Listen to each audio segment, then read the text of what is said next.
My name is Ben Labay, CEO of Speero. We're an online kind of digital CRO experimentation agency where we help our clients with their testing programs.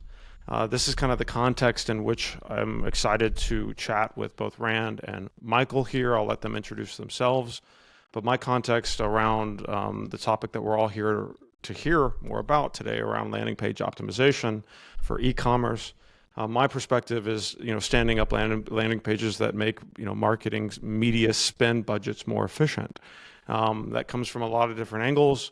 Michael is, I don't know, I've known Michael for a long time, really excited, always I think that he's probably the person who I respect most when it comes to landing page optimization. I'll just say that really clearly. And so really excited to hear a little bit about this. He's got a little bit of content for us. He'll go into, and then Rand and I will provide a little Q&A afterwards. But before, Michael, you get to your content, Rand, introduce yourself and where the context in which you're coming at e-commerce landing page optimization and your perspective there. Definitely. Thanks, Ben. Hi, Rand Owens. I am the VP Marketing at a company called Nostra AI. We're a speed infrastructure product. And what does that mean? That means that we really focus on customer experience as well as CRO. We believe that speed can either kill or make a purchase happen on your website. So that's pretty much the gist. Bit about my background. I've been in marketing for 15 plus years, and I've focused on parts of CRO. I'm definitely not as good as Ben or Michael, but I've got some experience there, especially when it comes to the e-commerce space. Nice. Well, cool. Well, without further ado, Michael, give us some context. As our landing page and where we wanted to go with this was around how to introduce advanced analytics, maybe some advanced ways to optimize, etc. But we wanted to do this through the lens of course, e-commerce landing page, but specifically, get a little bit more specifically into that around shipping, customer intent, etc. So yeah, Michael, take it away. Thank you very much, Ben, and thank you for the kind introduction. Yeah, well, I guess just a little bit more context for me. I had the honor of putting together the landing page optimization course for CXL also, and yeah, I've been doing CRO and broad CRO, but also very much focusing on landing pages since 2008. So been kicking around in the business for a while. Yeah, maybe you can speak a little closer to your mic, Michael. Yes, sir, like that. That's awesome. Yeah. Cool. So one of the things, the quite practical things that I saw kind of popped up when we were putting this together initially was the sorry, I just got to get my presentation here. Was a couple of things that stood out. Can you see my presentation here? Yep, I can see it. I'm sorry, I'm showing it like this. I can't show it full screen because there was some problems with displaying it. So I hope this is fine. But there was two questions that came up that I thought were really, really interesting, and also gave us the opportunity to get kind of hands-on. And then, like Ben said, we can use some of this stuff here for the further discussion about personalization and testing and so on. But two things here, given the rising costs of shipping and returns, how can landing pages be designed to set realistic expectations and potentially reduce return rates? And the other one was what strategies can be employed on landing pages to present shipping costs in a way that doesn't deter conversions and that maintains profitability. So I love practical challenges like this, and it's very much in line with what I've seen through my work. That is really important. And from a user perspective, of course, it's really important to consider these factors here carefully. So a couple of things that I think about and a couple of things that I think are worth thinking about overall when approaching, how to present this information. First and foremost, I would say that, shipping cost and shipping speed and return policy, they all impact desire to buy. So this is obviously something that's a bit different than if you're in a physical store where you're just evaluating the product, but online, this is part of the evaluation process. I know personally that this is something that plays a lot into my online buying behavior. And if I have, two sites offering the same product, and maybe one is slightly cheaper than the other, but they don't offer free shipping, I'm going to go with the one that offers free shipping. Or if I'm in a real hurry, the one that does it, the fastest. If I'm buying something like shoes that I'm notoriously bad at picking the right size for, I want to know something about the return policy and so on, because I am not there in the store to try it. So I think it's just one of the things that I think we sometimes, as eComm folks, have a tendency to forget, that these are not just little details that come after the evaluation. This is part of the actual evaluation. Yeah, so you're factoring these different aspects in during the process, and if you're comparing with, which is very likely, with other vendors out there, other stores, well, then of course there's an advantage if you have a better offer. And not only that, but also if you can make it clearer, right? So your competitors might actually have quicker or cheaper shipping, but maybe they're doing a really bad job of actually putting that front and center. And then overall, one of the things I consider carefully with this stuff, and I think is a really important factor, is just thinking about reducing cognitive load.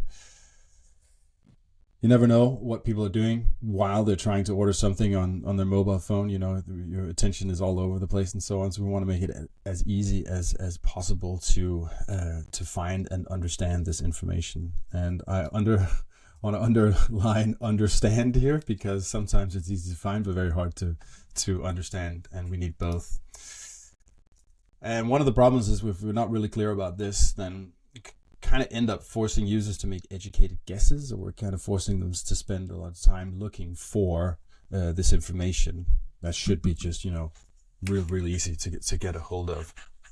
I think the whole part about making educated guesses is particularly dangerous. We have the human brain is a storyteller, and we have a tendency to fill in the blanks with whatever we think makes sense. And for something like this, e-commerce, deliveries and so on, once people have an expectation, it takes very little for them to be disappointed. So we want to supervise their thinking. We want to make sure that they're not, filling in the blanks, or that we're making assumptions that aren't true. And then I would say just clear is better than clever the whole way through. That would be kind of my mantra here, for several of the reasons that we already talked about here. So the question also becomes, I think, with cost becoming more expensive and so on, and you feel like it's more expensive than it used to be and so on, and then you might be tempted to just not be upfront about it. And I would say that is essentially the worst thing you could do, in my experience. I have an example here. People just hate negative surprises. And one of the things that I see in research I've done, and user testing I've done all over the place, and in this example, is that people really hate negative surprises. Shiva here, a friend of ours, great guy to follow if you're into Speero stuff on LinkedIn. Like, he was really angry here because he bought flowers that were about $56 and became much more expensive because there was, the vendor snuck in like a $25 service charge on the last step. And as Shiva is calling out here, is like, this is a dark pattern. It's bad. And then what he's saying is like, short term you might be able to get some bucks out of it and so on, but long term it's going to be really bad. It's going to be bad for your brand. And that's one of the things we have to be careful with. I would also say, when we're running experiments, when we're running split tests, is we don't want to sacrifice long-term loyalty, for example, for conversions right here and now. And as he rightfully points out, you will get negative publicity, which he is a prime example of here. And I see this over and over. So rather be clear up front so people know what to expect, rather than making them feel like you pulled a fast one on them. There's the principle of Wysiati, what you see is all there is, in cognitive psychology, and it basically just states that whatever my reality is right now, what I am seeing in front of me, what I'm feeling, is the truth. So if I feel like you have you conned me, or you pulled me into a dark pattern, it doesn't essentially matter if that's the case or not, as long as I believe it. So we have to be really careful with this stuff. So to get real specific about how to show shipping prices, I put together something here just as an example for you. So for example, on a product page, I would do something like this, and this is kind of going all in with the details, but I personally have had success with stuff like this. And also in these cases, it's worth making it very, very clear. Again, we're trying to reduce cognitive load. So anything you put close to the buying area here, to the add to cart button and so on, is going to get seen. And from having done a lot of testing with e-commerce product pages, this is one of the really, really high impact areas here. It's prime real estate. And so I would make sure to have, these formalities here really clear. So for example, in this case, we have, standard delivery, the price, and then express delivery. And then there are different ways of talking about delivery. This one is essentially the clearest. This is talking about when you can expect to receive it. So that kind of jumps over a couple of different calculations. If you say, for example, ships in 2 days, I'm not entirely sure what that means for me, or it could be 1 to 3 day delivery or something. Then, but I ordered it on the Friday. Are you going to send it on the Monday, and so on? So if you can do this, you could do it based on geo-targeting and so on, and have these estimates there. Then it makes it really, really clear, and there's no calculations that I have to make as the user. Baymart is a fantastic resource for all things usability, all things e-commerce. And one of the things I was looking at is like their background information, what they have. And one of the things they found in their testing was that it doesn't really matter if you put a range. So you could say, get it between the 15th and 18th of January.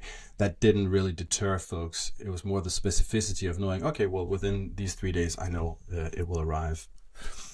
In-store pickup, I think is a really interesting one, if that is an option for you, if you have physical stores, because then you can get around the whole shipping thing, essentially. If people can just pick it up at the store, if they live close by, then makes delivery and all this stuff a lot easier. You don't have to be home, etc. And it's free. So if you don't want to pay whatever the shipping fee is, you can just pick it up there. I think this is a really, really interesting one to work with. And there's more elaborate ways of doing that, of course. And then, returns, just be really clear about it. You could also, if I'm assuming it's free in this example here, so you could even put more details like, whatever prepaid return label included in package or something like that.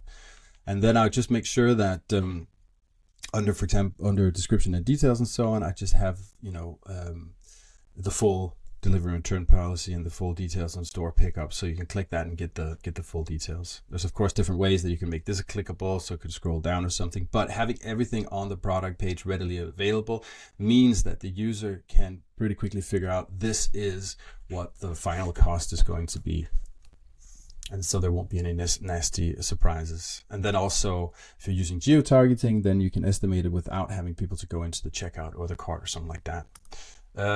One more thing here real quick. You could, if there's, if there's free delivery, standard delivery over a certain price, I would make sure to just make that really clear, for example, the top here, and then of course also include it under the shipping prices here.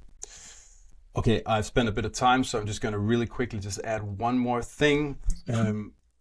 Just one thing I'm seeing a lot that goes wrong very often is, especially when it comes to ads and landing pages, I often see that a lot of brands make the mistake of not aligning with the awareness level of the target audience. So let me give you an example here. I geek out on supplements and stuff. I'm interested in and we're working out and health and stuff like that. So I'm a bit of a nerd. And so, for example, on Instagram the other day, this one popped up like some, energy, some vitamin pills and blah, blah, blah. It sounded, interesting. This is right up my alley. So I was like, interesting. I've never heard of these vitamin pills before. And so my awareness level here is problem solution aware. I'm not brand aware. I've never heard of these folks before, so I have very little knowledge. Then I click the ad, and it just goes straight into essentially talking about a 90-day supply, saving 25%, not sure where to start, great sell, starts here, blah, blah, blah, blah, blah, get 25% off in 90 days, one-time purchase of 135 euros and so on. I haven't showed the whole page here, but actually if you scroll through the images, or you scroll down the page, there's just so many different offers of like, yeah, you can get 12 months and so on. But this is just way ahead of me because I'm still trying to evaluate whether this is even interesting to me. And I just see this over and over again in so many different shapes and forms that there's a fundamental mistargeting here where vendors are just wasting a lot of money, a lot of advertising spend, because they're essentially just not addressing people at the right awareness level and giving them what they need. The opposite of this example is I'm from Denmark, a Danish supplements brand, Body Lab. They have a clear whey protein powder that I really like. I buy it all the time. All I need from them is one text message that says get 30% off clear whey, and that's it. That's all the communication I need, and then I'll buy 6 months worth of it because I trust them. I know them already. I have a very high awareness level. All right. I took a little bit more time, I think, than I was supposed to, but thank you for listening. Awesome, Michael. I loved how you wrapped it up there with that example. I love that example.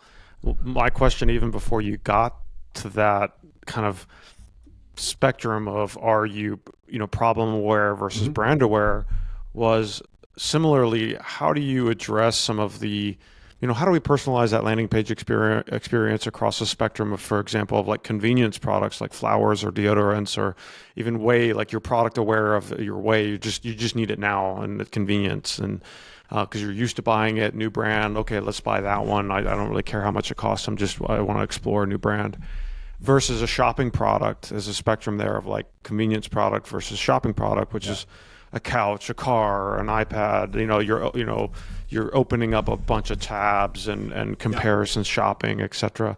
I think how you're doing expectation setting on that landing page, what content is there. I mean, this goes all the way down through to the shipping elements. I'm almost, maybe this is where I'll drill into the question to you, and then Rand, I'll put it over to you to ask a question. If you think about, there's a framework here, a spectrum of problem aware over to brand aware on the x-axis, and there's a y-axis of like convenience product versus shopping product. I imagine like how you personalize and what can kind of vary accordingly there, and what tools you're using to personalize. SMS, you brought that up, right? Is it on the landing page, etc.? So my question there, I guess, is you brought up this product aware versus a problem versus brand awareness. What about the shopping versus convenience side of things? Like that's a underappreciated and under talked about spectrum or division of e-commerce. Yeah, I think, for sure. I mean, I think one of the things with e-commerce that's a bit different than, if it's lead gen or whatever it is, or services and so on, is the fact that we have all these product pages. And I think often we just send traffic to the product pages, but maybe that's not the right thing to do. If it's, for example, in the case here with the vitamin pills here, it's a complicated product. It's, it's something I'm going to be consuming, and it's, relatively a high price or whatever. Maybe the right thing to do there is to create a custom landing page for the people who are solution aware at this point, not brand aware, that is not a product page, but is actually a real landing page telling me about this product, right? So I can get all the details. So you're warming me up there rather than just going like, buy 12 months worth and get 10% off, then you're sending me through that experience instead. So that's one of the things I think is interesting just to consider overall for products like that. And as far as personalizing the landing pages, I mean, if you can get people logged in, of course, there's a whole lot of logic you can pull from there as far as delivery, whatever the preferred delivery was, and how long it will take and so on, and maybe there's even some incentives there. I mean, as far as one of the things everybody does is like the after like the second I land on the product page, wow, you get like sign up, give me your email, and we'll give you 10% off, right? And nobody does that. Click it. I'm not ready yet, and so on. well, maybe an incentive is free shipping, right? Or something cheaper there, and then once people are logged in, da da da da. I just think there's so many different ways of thinking of it, rather than just kind of what's it called? Yeah, just doing what we've always done. And then as far as, sorry, just one more thing, as far as personalization, also depending on where you are, your awareness level. One of the things I find over and over again, especially with a little bit more complex products, or like you said with, you mentioned like a couch, for example, and I'm not there in the store physically seeing it, so I need information, right? I have to have information in order to make the buying decision. One example I always use is I don't really wear ties anymore. When I was younger, I was a tie fanatic, but I only wore skinny ties. And the amount of times that I have abandoned, a product page because they didn't give the information of how wide the tie was. That one piece of information, I'm like, I don't want to buy, ties I'm not going to wear. So I don't know if, is it 5 inches wide? What is it? Might be a silly example, but it's one I always recall because that one piece of information, because they put it in there, I didn't buy it. So that's, I think, also one of the interesting ways of thinking about it is personalizing pages as far as how much information you give them, how many details. So you could say the lower my awareness level, the more information I'll need, and vice versa. So I think that's an interesting way of thinking of it overall. Yeah, Rand, pivot off of that. Hey, Michael, first off, awesome. Love the information there. On a side note, you and I have a similar training style. Yes. I don't know if you checked out WAD Science, but I'd recommend it. They're out of Zurich. Fantastic company. Awesome. So I had a couple of thoughts or questions that came to mind while you were speaking, and one of the thoughts that came up at the end was you were showing, like, based off awareness level, you'll use different types of ads that are, trying to educate a person on the product. I think I tend to see a lot of brands using carousel ads as a way to maybe try and increase the velocity of awareness of products. If you're going to use that type of ad, do you think, or what do you recommend? Do you see it better sending people to a specific product page, or to maybe a category page of all the different proteins that a brand might have? Or well, I think I think one of the things I see as a problem with a lot of ads is if it's a campaign on a specific product, and then you send me to the homepage or you send me to the list page, that is really annoying because you set a very specific expectation, right? And the other way around, if it's 30% off all protein powders in January, then it's really annoying. Well, the landing page is almost always annoying because that's not a good starting point. But then if you send me to a specific product, that's also quite annoying, because you were pitching me on this big selection, for example. So I would say that's one of the primary problems I see.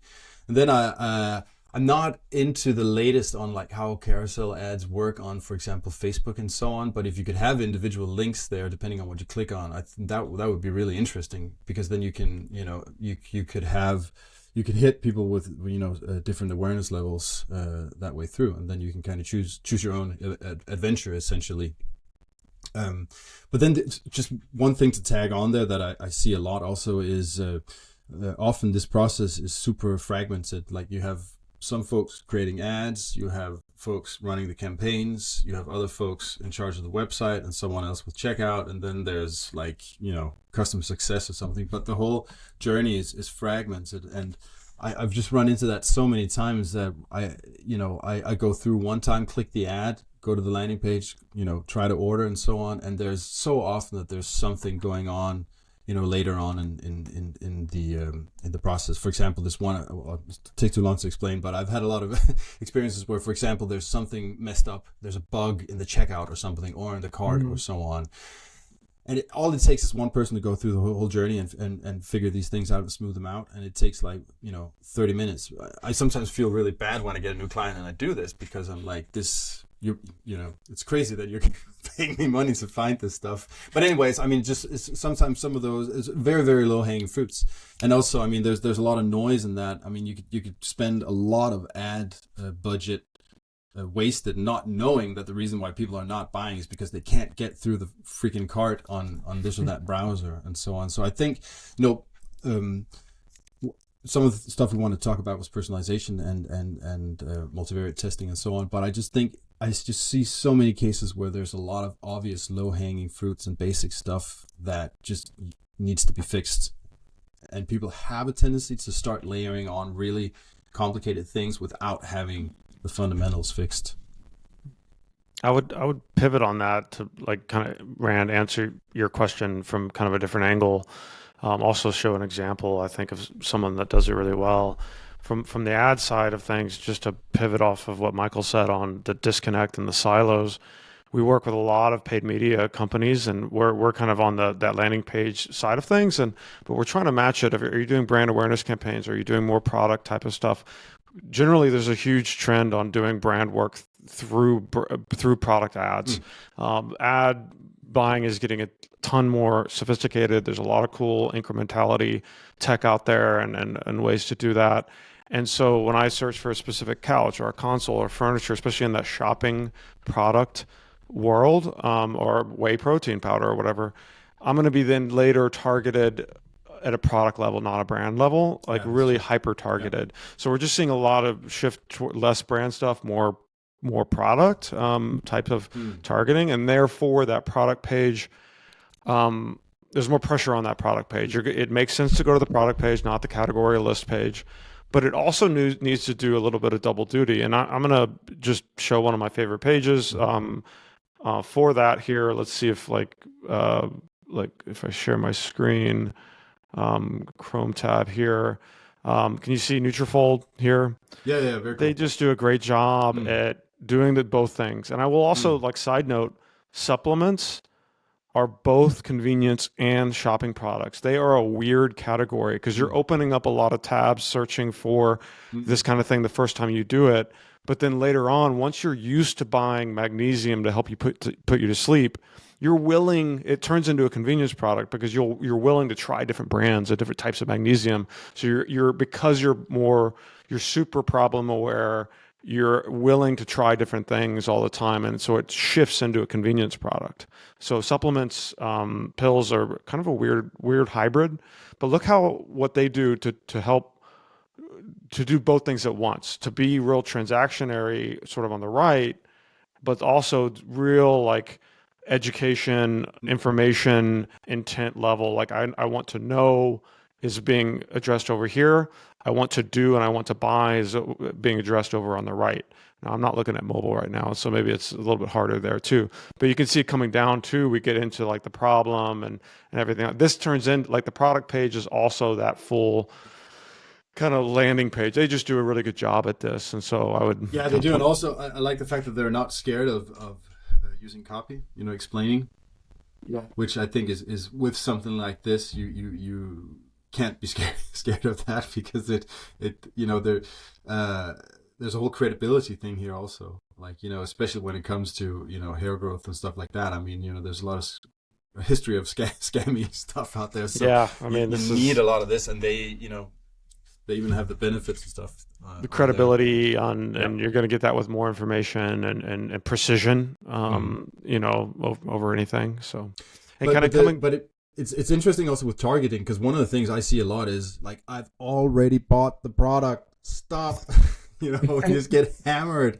Like, I've already bought it, guys. Like, just, you know, stop wasting ad money and on annoying me with this follow-up stuff. Yeah. I'll just point this out because we work with a lot of e-commerce companies, and Nutrafol, in my opinion, does like some of the best work with how they set up their landing pages, especially with the subscription. And if you jump back, you'll notice that they do their images in a vertical up and down standpoint rather than horizontal. And this is something that we've started to notice when you go into like an industry that's very competitive, is that vertical kind of forces people to look at the features, especially when they're trying to do comparisons of two different products and different pages.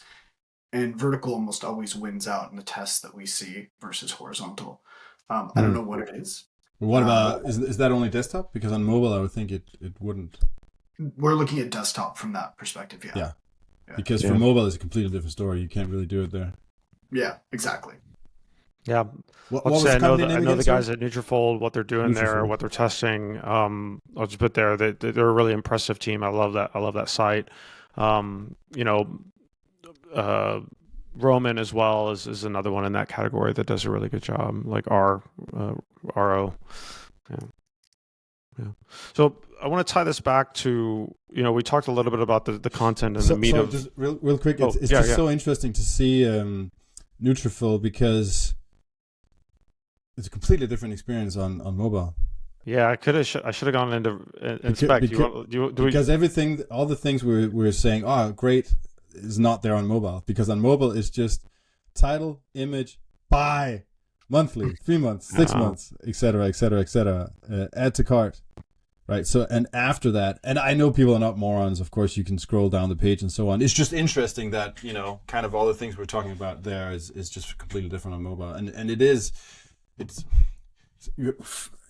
you got to be real careful, right? I mean, for example, designing. I mean, of course, and that's why one of the things I want to know right away when I'm working with a client is let me have a look at the device split, and let me have a look at where people are buying and so on.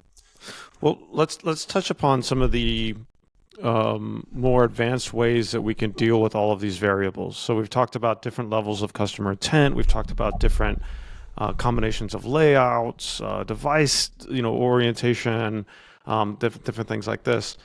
Our team does a lot of work with contextual multi-arm bandit type of work. So in a way to deal with a lot of those variables and allow sort of the machine and the black box, which is maybe the trade-off, to do a lot of the auto allocation, auto segmentation. So in this case with Nutrafold, you were direct traffic, Michael. You went on mobile.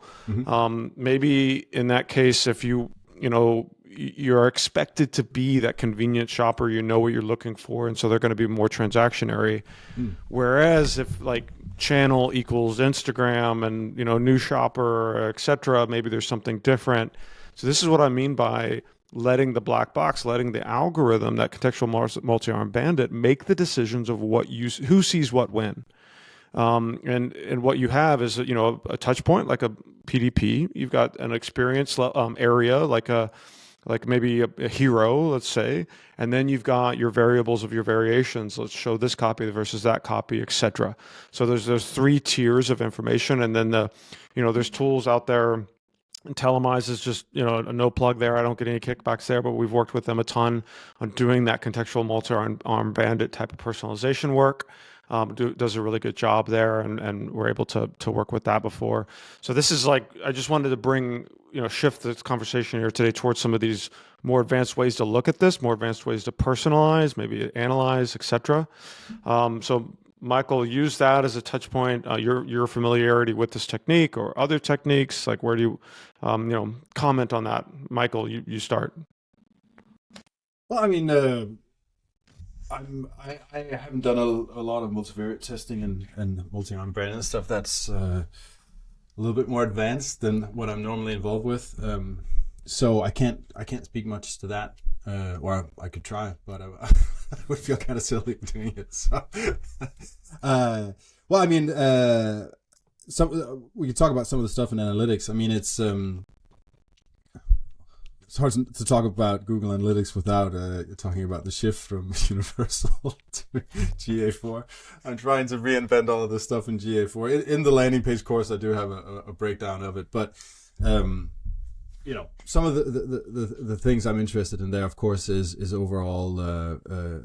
One of the first things I look at is how much traffic, right, do we get, and then like what does the traffic distribution look like? I mean, we've had this before. It's like, we get 200,000 visitors a month or whatever, users a month, and you're like, this sounds like a great sample, but then it's spread out over 200 landing pages and so on. I mean, I just want to know some of this stuff from the beginning, so we have an idea. Can we even run tests?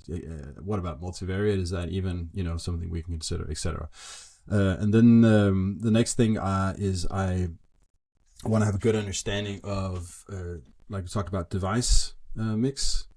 Where's the traffic and what are the conversion rates look like, and then we can have a lot of assumptions. But I mean, sometimes, well, I was working with one client, for example, they were selling a photo editing software, and that's desktop. Well, I mean, it's changing now, but when I worked with them like a couple of years ago, anyways, it was a desktop product, and that's it.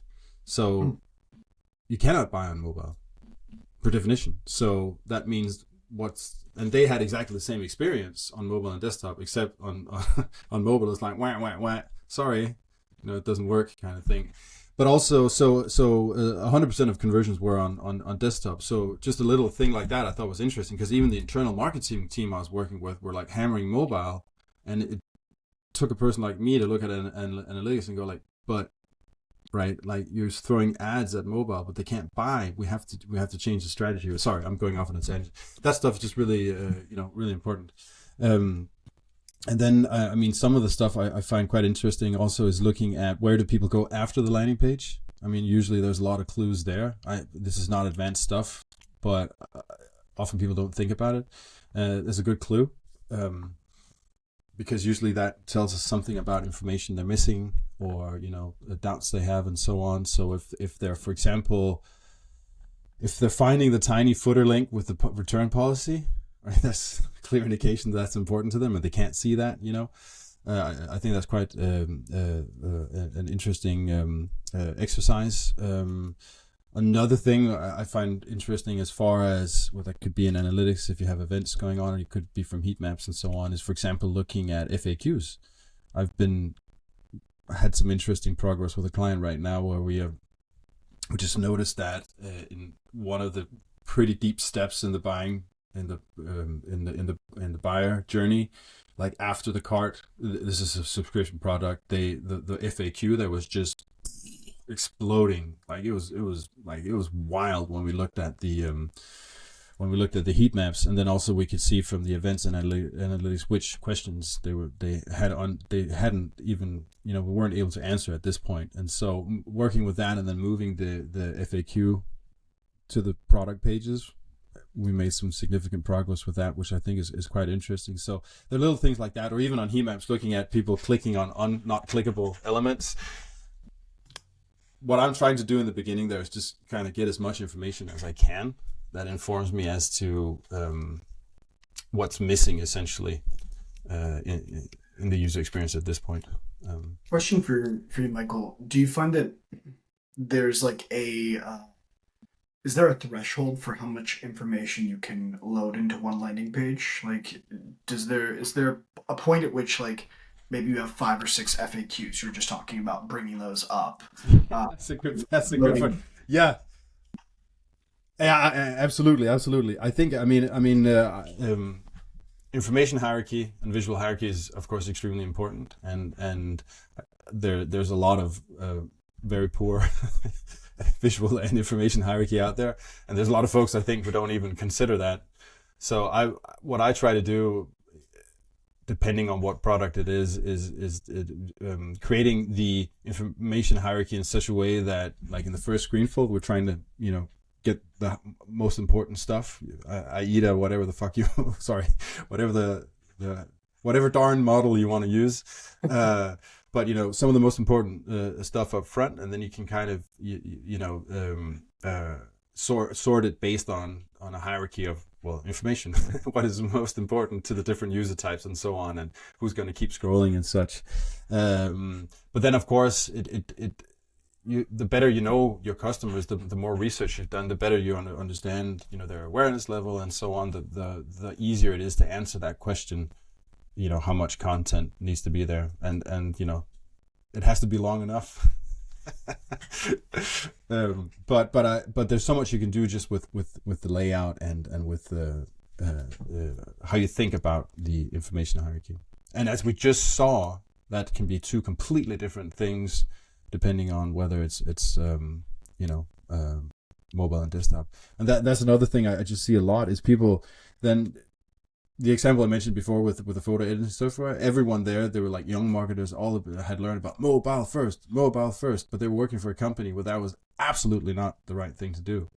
And then in other cases, you get caught up because you have a nice big screen and you're looking at a desktop, and then all of a sudden that becomes your reality, and you assume that everybody's going to see that experience, and then you forget about the other one. Or, for example, with responsive sites, built for mobile, and then you see them on desktop, and it's insane. Right? We've all seen the forms where the email field is like across the whole page and stuff like that. So I don't know. There's just a lot of stuff like that I think kind of falls through the cracks often. Sorry, Ben, I one other comment here. Jumping back, and you just reminded me, is like, you're talking about the different ways that we can like look at the journey, and it seems like a user journey seems so basic to us, but I think, again, a lot of marketers miss this, and most people that I see these days will start their journey, especially from an e-commerce perspective, on the website, and maybe they're not ready to purchase, right? Like, they're not at that space that they've made the decision, but they might be out in their car talking to a friend. That friend says, "Oh, you need to go get the new hair product from Nutrifoil," and they go straight to their mobile. And that's why looking at these journeys are so important, because you might say, okay, awareness building should be specific to the desktop, and then we should really hammer home our purchases and conversions on the mobile site for people. So I just wanted to throw that in there. No, for sure. And then there's a different scenario that we haven't even talked about. You mentioned magnesium before. I mean, supplement geeks here, all three of us, so we'll just use that example. I mean, that is a clear-cut case of, I'm used to buying it, I like it, I know it works. So why should I stay loyal to, for example, Body Lab, I talked about before. It's their product, they're selling it, but there's partners selling it too.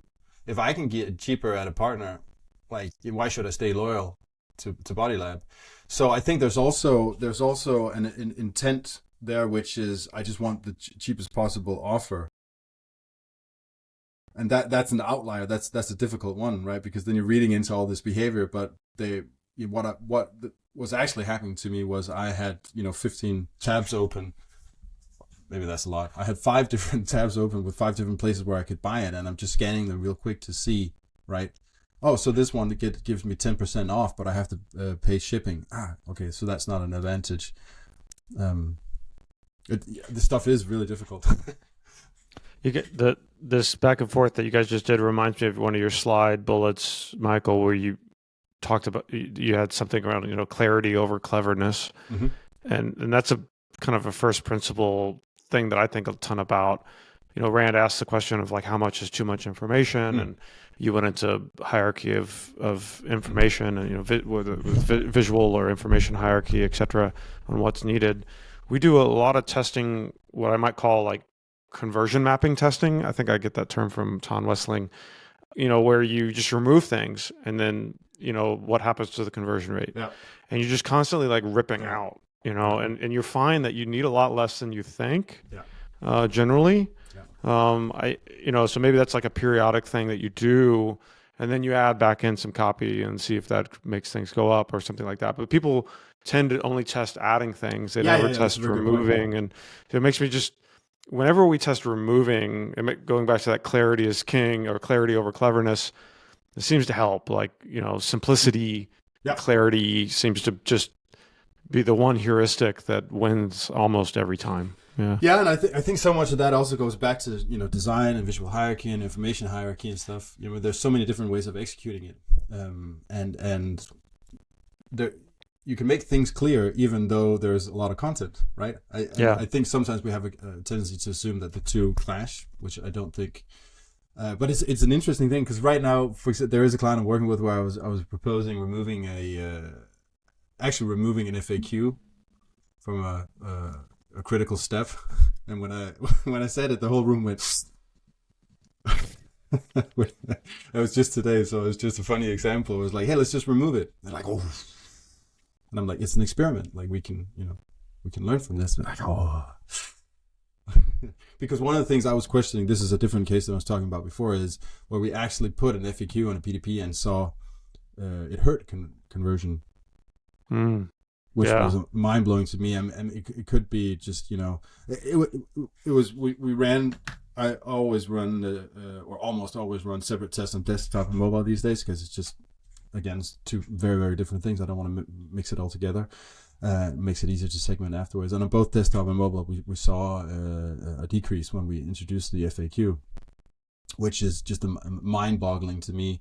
And then because we see other places where they really use the FAQ a lot, and I was assuming that was a good thing.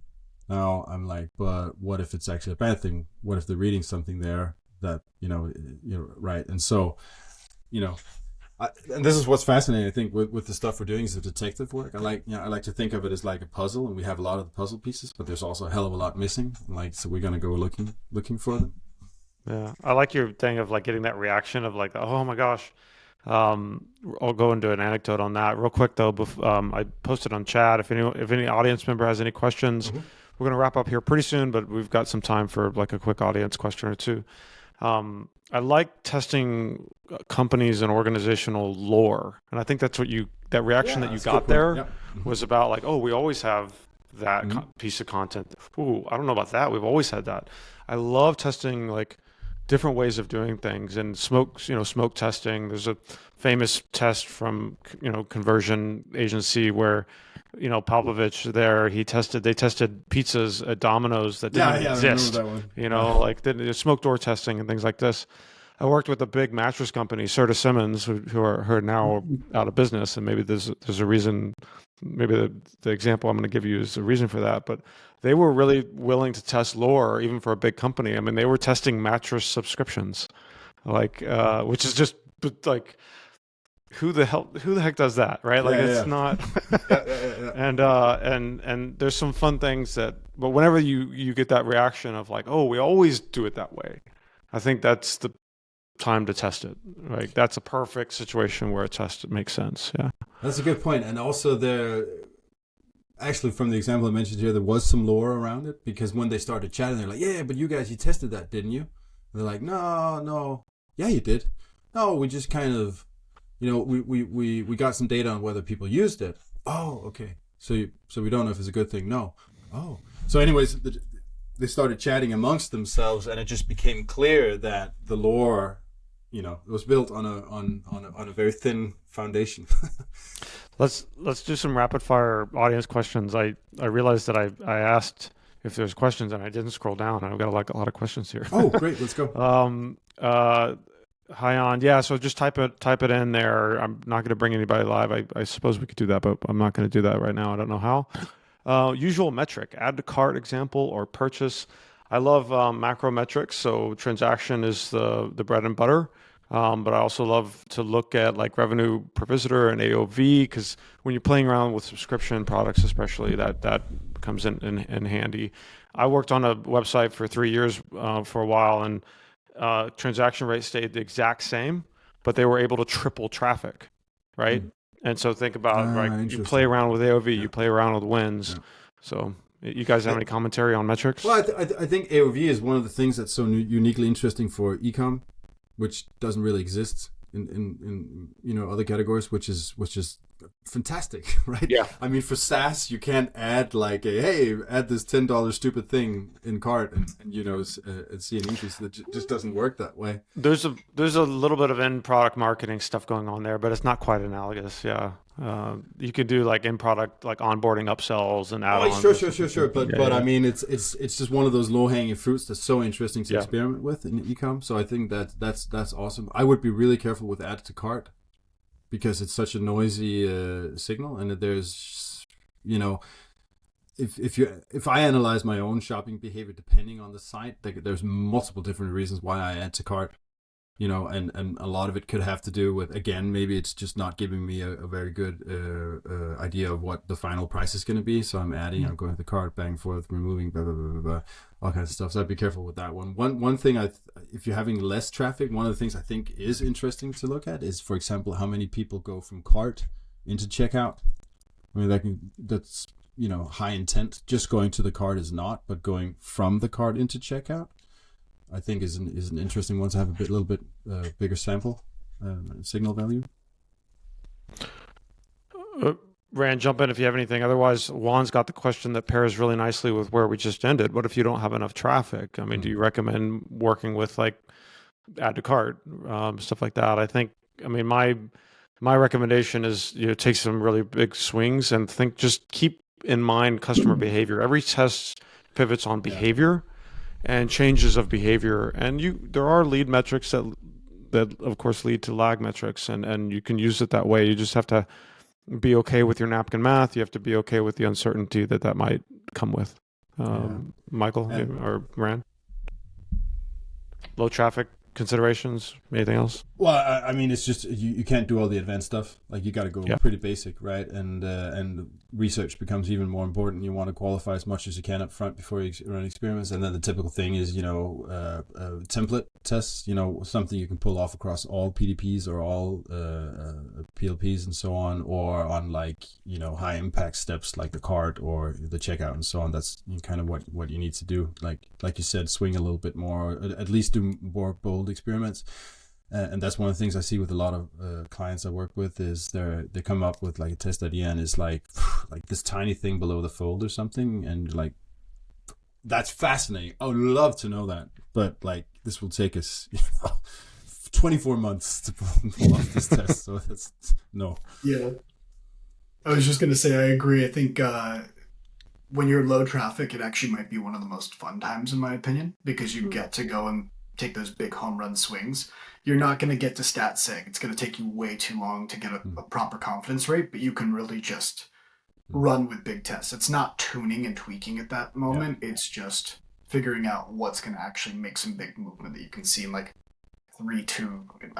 week or two. I should say. People don't realize that implementing something is an experiment. It just has bad data. If you add a new channel, that's a test, right? And so it's just tricky. The data is a little bit trickier. Let's rapid fire through here. We've got about 8 more minutes to the top of the hour. What's your view on timers on landing pages? I guess this is countdown timers. It seems everyone hates them, but they seem to work.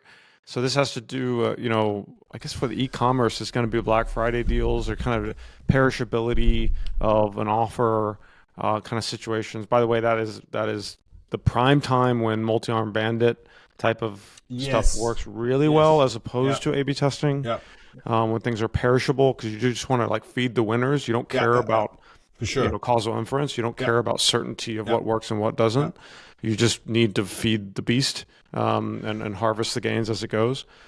But I think timers can be good if they're legit. I think that's the main thing, because I think a lot of people, including myself, I experienced when you go back. Oh, funny, it's still 10 hours.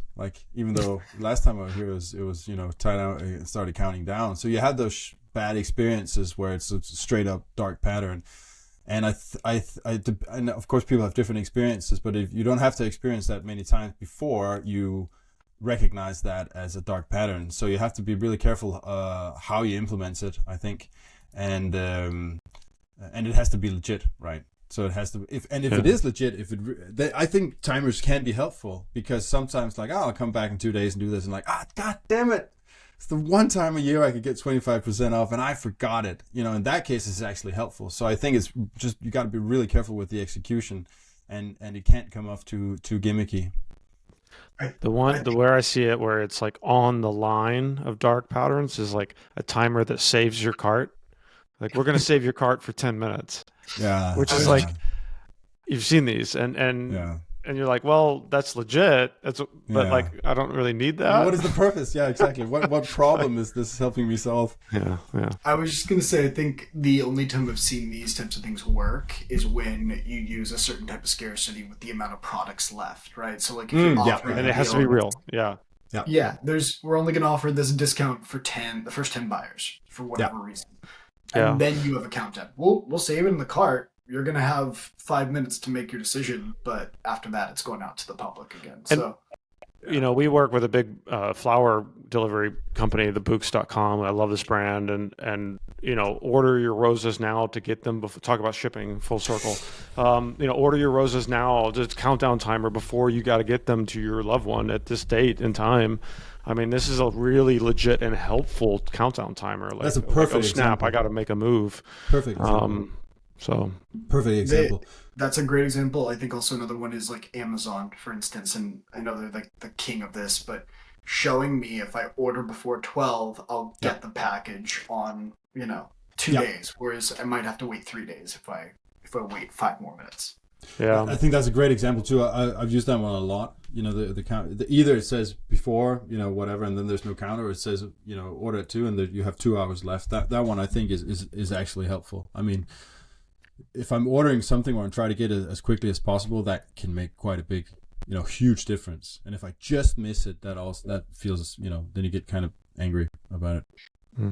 I hate to bring it full circle, but it feels like maybe shipping might be a pretty good lever. Yep. For getting people to purchase. But I think that's another thing also is help me understand. If it just says like $20 for shipping, God, right? And put it in context. You're gonna get it on the 17th. Oh, that's in 2 days. Okay, well, what's the trade-off here? What am I paying for? So if you can help me understand, you're gonna get it soon. It's almost there. Then I'm more willing to pay for it. Oh, that's definitely the way I function. Yeah. Well, cool. We went full circle. There's more questions in the chat that we're not gonna be able to get to. Should we grab one more? We still have 4 minutes. You want to do one more? Let's do one more. Okay, let's do one more. Yeah. So how early would you start? Would you recommend to start talking about the possibility of like taxes and maybe those service charges, et cetera? Like the landing pages is where you had like all the shipping and information, but maybe it's on cart or checkout. And parenthetically, just thinking about Shiva's LinkedIn post regarding the service charge. Yeah. Yeah, I think that's interesting. There's a lot of context there, and I think there's some personalization that could be really interesting there. I think because I am I'm from Denmark. I lived in Canada for a while, and one thing that drove me freaking crazy when I moved over there was I'm used to VAT being part of the price, calculated in the price. And so I had so many experiences in Canada. It's like, what? Like, this is not the 10% I forgot to right? So the same thing online, that could be, a really bad experience. But if you know that it's a Danish person looking at the site, then maybe you should make that clearer, right? And for a person who lives in the US who's used to this, it's not an issue, and vice versa. If you're visiting my Danish store from the States and you're assuming it's going to be 10% on top, then I can like let you know, hey, it's not. This is the actual price. So I that is quite interesting. Where do you find that in GA4, like ex-Danish person that is now is that? I need to personalize on that. Yeah, figure that out. Yeah. That's the problem. You can't find anything in GA4 now. No. Yeah. Well, cool. Thank you, gentlemen. I'm going to stop recording. Thank the audience. We forgot one thing. We gotta give away the course. Yeah. So, you want to give it away now? I was going to email a little bit later. Oh, I see. Yeah, we are going to give away to a lucky winner. We're going to use kind of chat engagement for those of you who have been chatting and engaging here, asking questions. We're going to pick. I've got that here, and we're going to pick one of you guys. You're going to get a free access to Michael's landing page optimization course on CXL. So yeah, cool. Thanks, gentlemen. Thanks, audience. You'll get a recording of this as well. It was fun. You two stay on once I press stop again. But thanks all. Until next time. Thanks, everyone. Thank you. Bye.